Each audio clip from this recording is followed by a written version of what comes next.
Hello everyone, welcome along to another Kipco British Champion Series preview. And this week we're going to be looking ahead to York's Ebor Festival. Before we look ahead to York though, let's reflect on another fabulous, glorious Goodwood.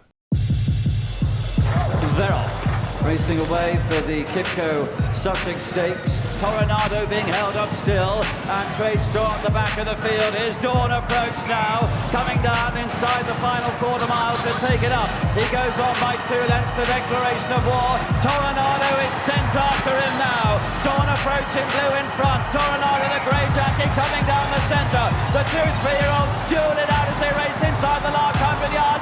Toronado's coming home strongly. He's grabbed the lead. It's Toronado's day. A cheeky back from Richard Hughes as he wins it. To Dawn approaching second, declaration of war, and then Trade Store. They're off and racing. And no Heretic out in front for Jim Crowley. Cutting out the pace from Brown Panther in the blue and the yellow colours of Mr. Impatient. Azima Television now those towards the outside are making ground. Caucus Altano and Mount Athos all trying to get on terms. Brown Panther forges to the front in the Goodwood Cup. Leads by a couple of lengths from Azima. Then back in third is Altano. It's Brown Panther seeing it out strongly. And Brown Panther will win the Artemis Goodwood Cup for Andrew Black and Michael Owen. By 3 lengths, Azima was second. Altano was third. All clear given and the field are off and racing. Sky Lantern's being forced to cover ground. Sky Lantern, who now is travelling well. Integral behind them. Win City with a run trying to hold Sky Lantern into the pocket. Sarger with just pretending. Sky Lantern all of a sudden leads it out. Win City and right down the outside. Thistleberg gathering momentum and Sky Lantern's in prison in a pocket. It's Sarger in the blue. Win City, Thistleberg. Sky Lantern carrying the thread the needle. And Richard Hughes lap has finally run out. Thistleberg in the yellow cap. Win City on the far side. Driven out. Win City. Thistleberg at the line. Win City for a shot.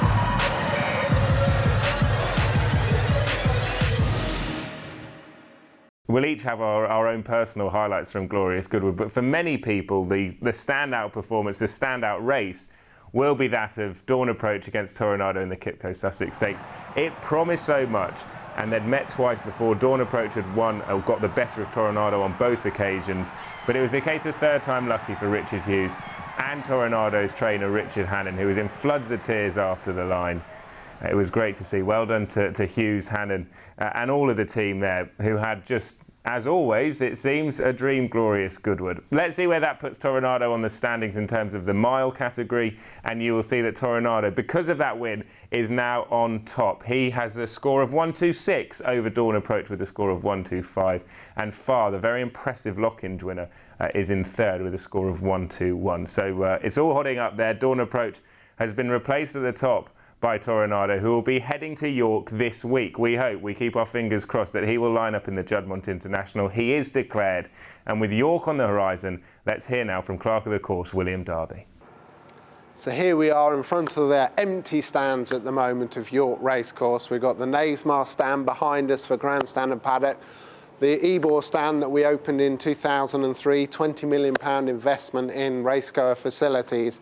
And this old county stand, a listed building, built originally in 1890. We did a lot of work during the winter to refurbish it and bring it back to its former glory. You see the artistry work done on the metal fretwork with the red, white and blue famous barber poles for York Racecourse. So the stage is really set for the Welcome to Yorkshire Ebor Festival, a record investment in prize money. We should see some fabulous racing action on the track. I hope you can join us either on Racing UK or on the track itself for 4 days of dramatic racing action. We're going to take a look ahead to the first of the big races from York this week now on this Kipco British Champion Series preview. And the race we're going to look at first is the Juddmonte International Group 1, run over 1 mile and 2 furlongs. And we've got a really good lineup this year, the likes of Al Kazim and Toronado's also in the declared runners as well. So very much looking forward to seeing who takes out the race in 2013. But last year, great scenes on the Knavesmire because Frankel, it was his first try over 1.25 miles, but the result was the same. It was an easy win for Frankel. Great scenes at York. Queally shakes the reins, the response is immediate, down to the last furlong, and Frankel bounds clear, and this is all over. Frankel scorching away, this perfect mix of poetry and destruction, this glory of rhythm, power and majesty, the undisputed champion of the world, Frankel.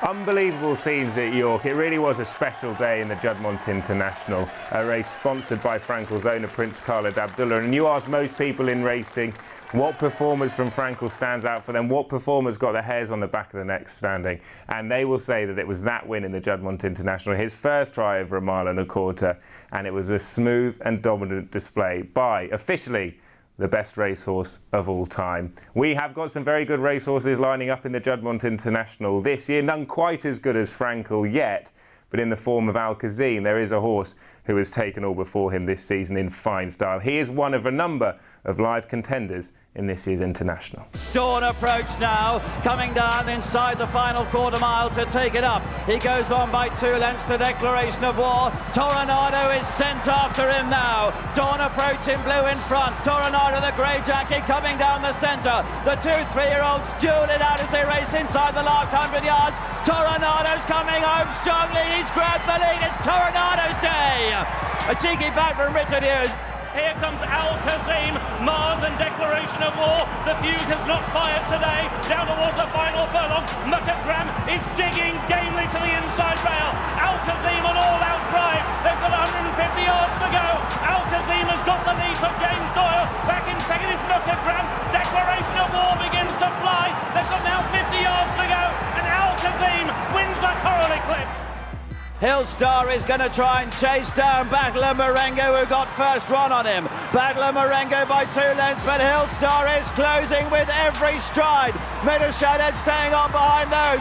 Ryan Morris brought Hillstar from last place to first to win the King Edward the 7th Stakes. Hillstar wins, Battler Marengo's second. So you saw Hillstar there winning at Royal Ascot, and he's since gone on to finish 3rd in the King George, once again at Ascot behind Novelist. But the question now is, will the 10 furlongs be more to his liking?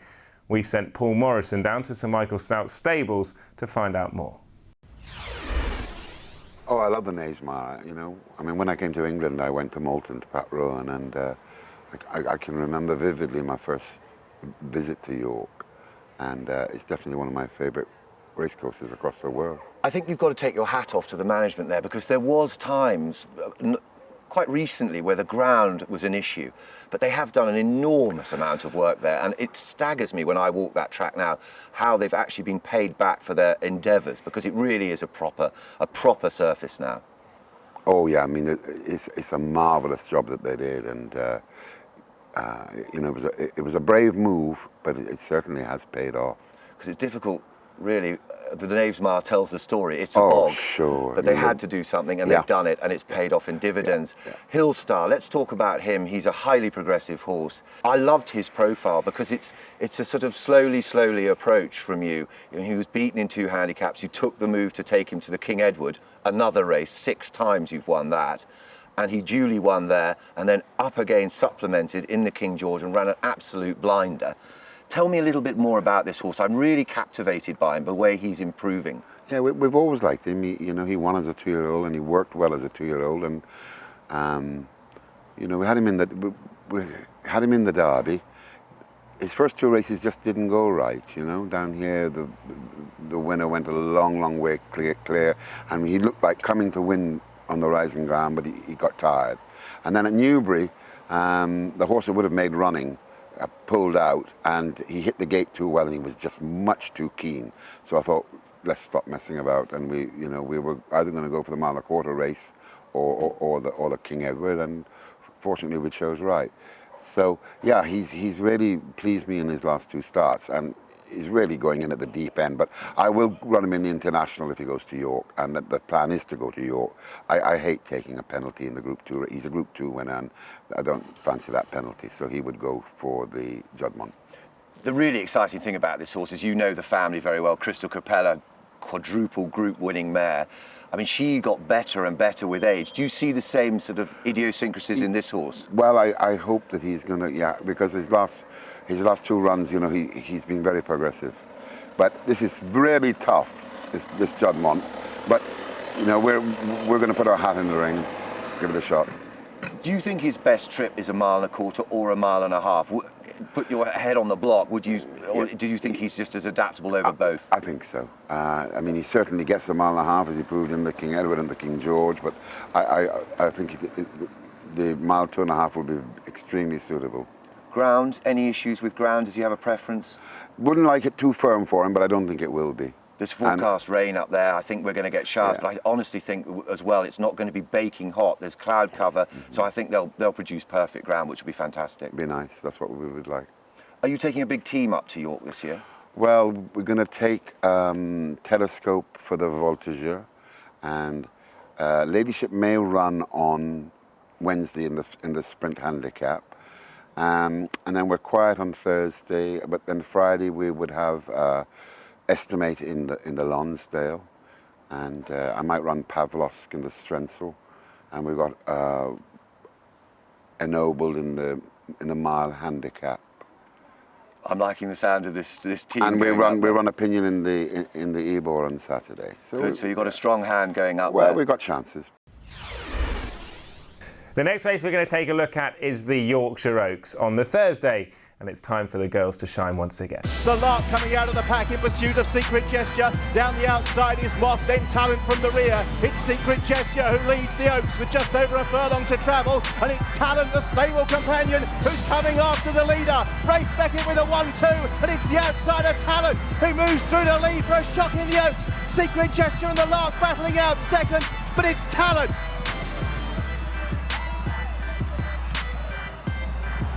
Riposte is the first one to move into front in the Ribblesdale. Goes a couple of lengths clear, Just Pretending, and Winsilly in pursuit of the leader, along with Alec a furlong to travel. And out in front, it's Riposte by 2 lengths for Lady Cecil. Leads from Just Pretending in second. In third place is Alec, and a poignant success in the Ribblesdale as the Abdallah car is a counter success. Elix continued to track through into third place, disputing that with Soubiantois. Furlong and a half to go. Wild Coco tries to put it to bed. Elix in second place is still in stern pursuit of the leader. Back in third is Alta Lilia. Wild Coco by a length or 2 now from Elix in second place. Back in third is Alta Lilia. And Wild Coco, when she gets her ground, she really is very good indeed, and she's won this race for the second year.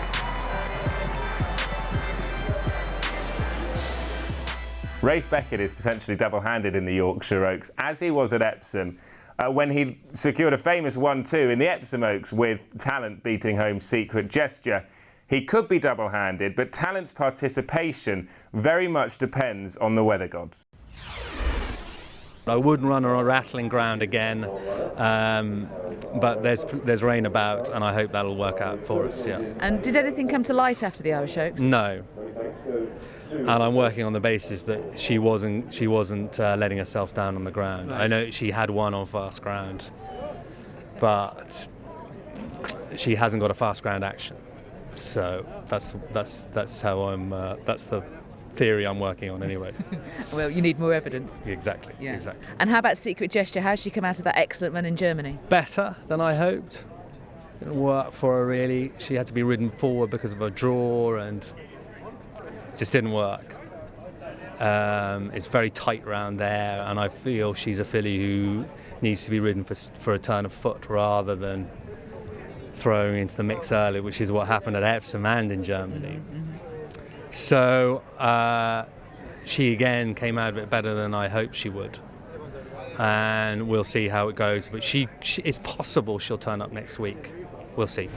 Let's take a look at what is going to face the runners then in the Yorkshire Oaks. It is 1.5 miles, and York, unlike a lot of the other courses, the likes of Epsom, the likes of Goodwood that we've shown you here on these Kipco British Champion Series previews, York is a very flat track, so not very undulating at all. It's very expansive. It's got a long straight for the runners and riders to aim at. 12 furlongs is the starting point for the Yorkshire Oaks, 1.5 miles the trip there, and as they come into the long sweeping straight at York, you'll see the stands on the right, and the stands will be packed come York's Ebor Festival. It's always a very well attended meeting. Hopefully the sun will be out because we've got great racing in store, and the Darley Yorkshire Oaks, one of a number of highlights to look forward to.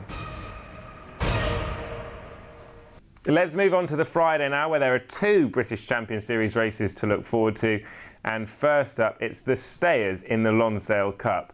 Recently at Royal Ascot, great scenes in the staying division as Estimate, for Her Majesty the Queen, alongside John Warren and with jockey Ryan Moore, secured a famous victory in the prestigious race, the Ascot Gold Cup. Well, the connections of Estimate will be hoping for more of the same in the Lonsdale Cup, and we can see now where Estimate fares in the rankings. Estimate is currently in joint second along with Top Trip, behind the Willie Mullins trained Simonon, who actually Estimate finished in front of at Royal Ascot, but a very tight division. Estimate will be lining up in the Lonsdale Cup. A win there will see him go ahead of Simonon in the staying division, one of a number of horses in with a live chance in the Lonsdale. Simonon, the purple jacket down the centre now, and behind those trying to come through the challengers, Top Trip into the closing stages. Estimate and Simonon, Top Trip trying to get on terms between those. Estimate, the red sleeve jacket, Simonon on the outside, racing towards the line. It's a happy and glorious day at Royal Ascot. Estimate has won the Gold Cup for the Queen.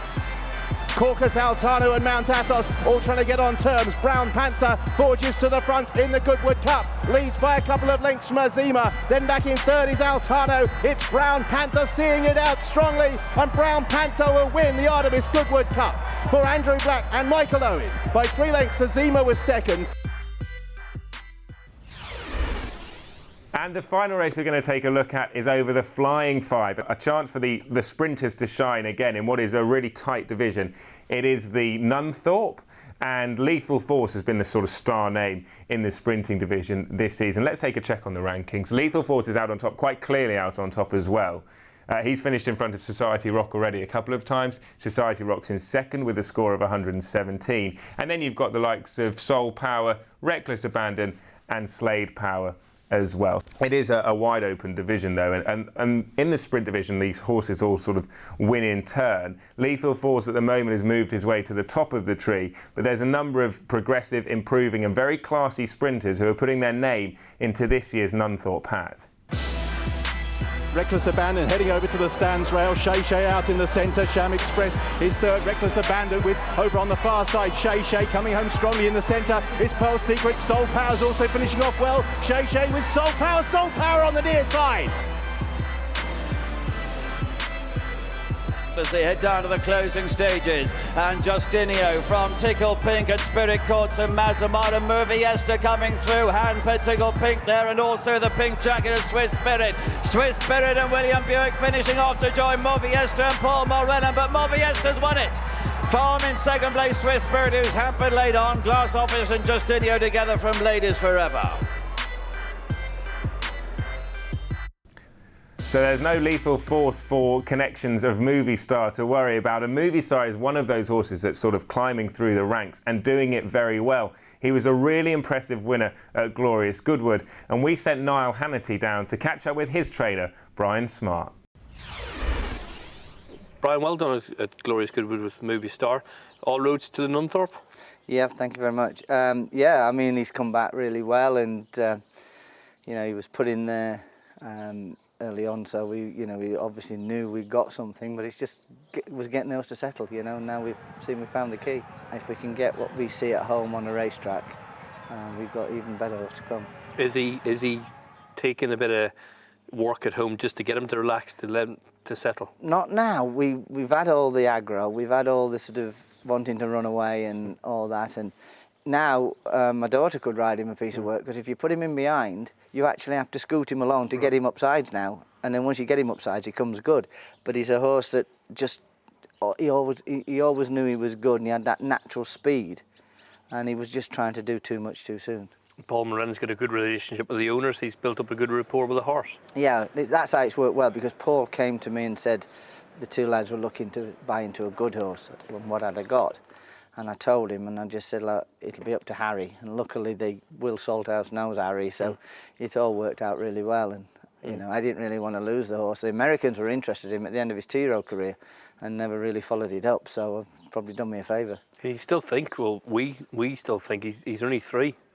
It's a dream. I mean, you know, I had a good horse, as you know, called Helvellyn that won the Coventry, and then as a 3-year-old, he went and won the Bullet and beat Borderless Scott, and I thought he was going to be a bit decent because Bodle Scott went on and won 2 Group 1s after that. And this horse, this horse is a lot quicker than him. You touched on Helvellyn, Tangerine Trees, Captain Gerard. How does he rank among them at this stage of his career? Well, at home, they were like, Captain Gerard was just, you saw vapour go past you over 3 furlongs. That was him. That's how you trained him. We only ever went 3 furlongs with him because he just jumped and run. He was that type of horse from the front. He got 5 exceptionally well. So you use that natural speed early. This horse has got a blistering turn of foot. When he settles and he comes off it, like Paul said, he was looking for his bridle early on Friday, and then when he came good, he just, you could see he was going to be the winner if he didn't get stopped. So this horse has got probably more foot than any horse I've had, really. And he edged left when he hit the front of Goodwood. Is that still a baby, sure? I think it is. Every time I ran him at 2, we were gutted we got beat because we'd seen this horse at home, but every time he got to the racetrack, the peg fell out. He was like, why, what if, looking up in the sky and what do I do? And when he won at Wolverhampton, Royston came back and said he was as green as grass. You'd think that was his first run.